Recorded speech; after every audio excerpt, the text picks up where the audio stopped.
In science, we really hold up beauty and elegance as the goal. Monkeys couldn't sit down and write Shakespeare. Well, in fact, humans couldn't sit down and write Shakespeare. Is truth important to me? It's still important to me, even though I know that I can't ever prove certain things. Language itself is big chunks of metaphor that we're moving around. So, all right, I was going to ask you about process in your work. I found it very interesting in all your novels that I've read that there's always something fanciful. It's not necessarily scientific, but there is always this element that's not real, even though I think the writing is very realistic. There's this very realistic quality to the writing. That aspect is solid and kind of grounded, and then you have these fanciful themes. Right. So I was just curious why they crop up in your work so consistently. Well, of course, it's such a basic question about my work that there can't be any one right answer, but I can kind of surround it with a number of descriptions. One place that comes from is that my father was a painter and I was trained as a visual artist. And that shows up in Fortress of Solitude. Yeah, of course. The father, one of the fathers is although a painter. it's quite deceptive because the painter depicted in the book is tremendously different in both his personality and his work from my father. But what's truthful is the relationship between the two characters. But his work and the work that influenced him was always, whether it was surrealist painting or expressionist painting, it always combined representation and the imaginary in some way, the fantastical. And I took this as a kind of basic condition of art that in a way was inherent in my worldview before I could ever have questioned it, that art itself consisted of a combination of observed elements and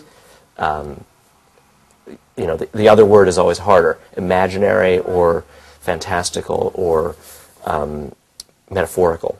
And in some ways I think metaphorical is the word that captures it best for me, because I've come to see that the one thing that all of my writing has in common is that there's some element of imagery that moves out of metaphor and into the real space of the story. You know, whereas in someone else's story, people might feel that they're superheroes. In my character, in my book, the characters actually get to try out being superheroes. Right. It's a kind of literalness, actually, about metaphor. Right, it is. It's a literalness. Yeah, that's an interesting way of putting it. It's a literalness about metaphor. But it's interesting that I think in what you said about the confluence of observed and imagined is very interesting, because that's, of course, what every novelist must do at some level, right? We're disappointed if novelists don't combine the observed and the imaginary. Completely. Yeah. And I always find that it's remarkable that people are praised for their realism in books that sort of sublimate the imaginary or metaphorical elements, because it seems to me if anyone were actually ever handed utter realism, which is to say a kind of a transcript of human conversation. Right. Which our viewers are going to get. Right now. They'd be bitterly disappointed. And yet this notion that an author ought to deliver reality in some kind of documentary sense persists as a kind of as praise. But I think it's absolutely true. It is inherent in art, and certainly in the art of fiction, that invention and observed material is always being crushed together. And what I do, I guess, is kind of make the point of collision rough and obvious instead of smooth or... But why is reality so disappointing? What is it that we need to be packaged and rephrased for us and represented so that it hits our pleasure centers better? But I don't think that's... I like your devil's advocacy, but I don't think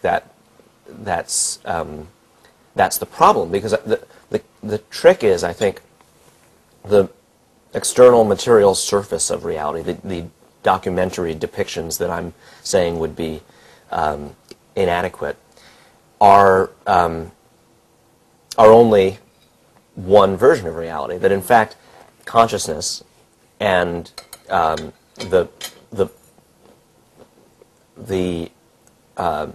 fully emotional, fully social, the fully well, you know, to take a term from your work, the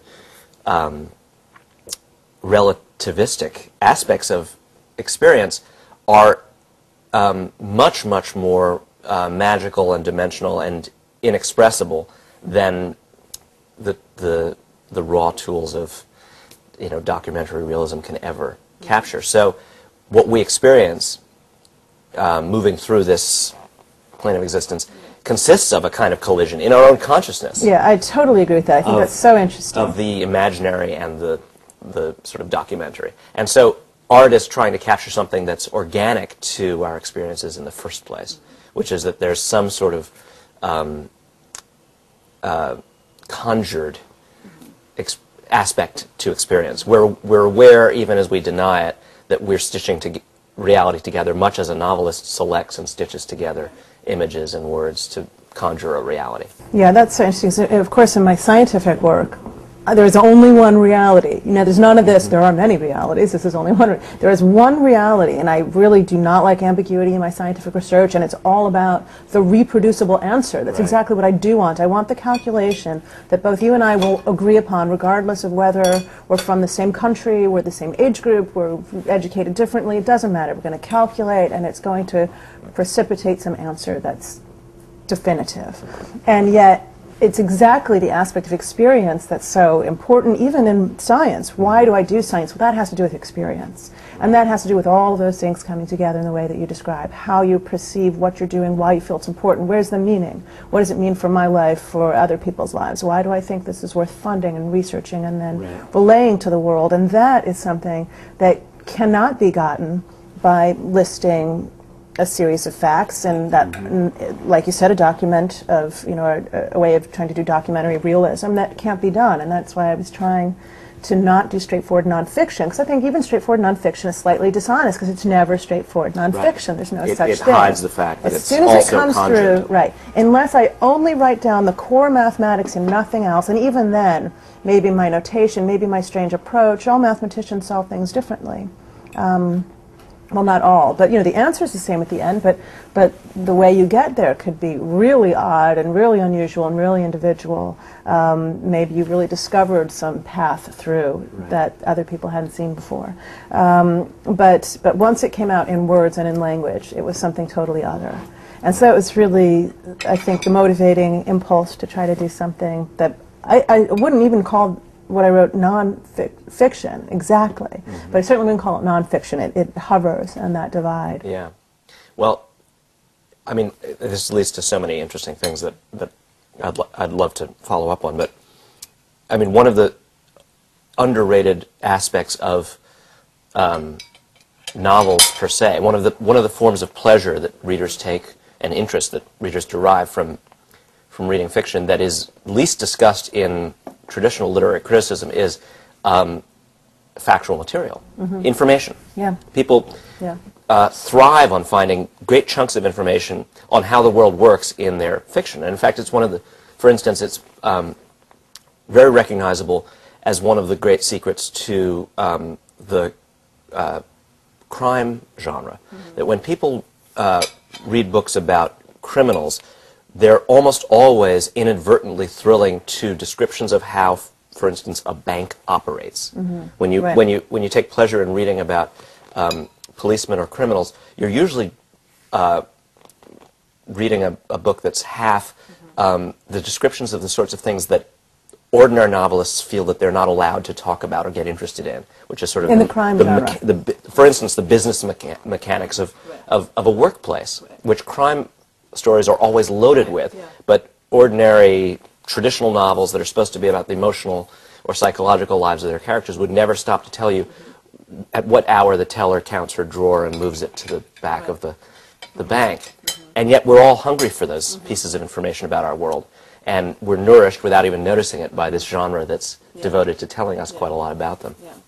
And Ian McEwan was talking about how he'd accepted without noticing it an image of art as pure in some way, that the greatest novels were supposed to be pure fiction, but that in fact, and what does that mean? He had this sort of guilty conscience about the amount of research he did and the amount of pleasure he took in and imparted to his readers in sharing pure information.